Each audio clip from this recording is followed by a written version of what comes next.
When I think about setting up my shadow hunter blind, I take different factors into consideration. I mean, I just don't randomly go out there and put it up.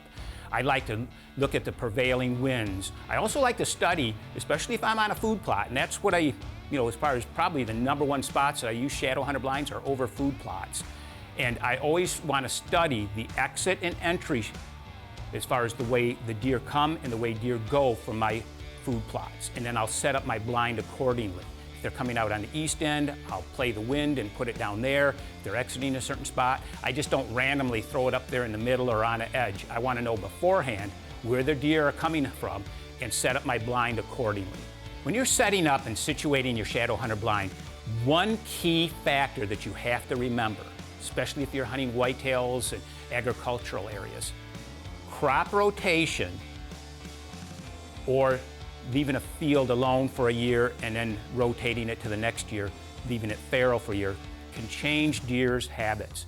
They may prefer to go to the bean field and skip over the cornfield or wheat field you're hunting. If you're in a wheat stubble field, they may quit using it come mid-fall.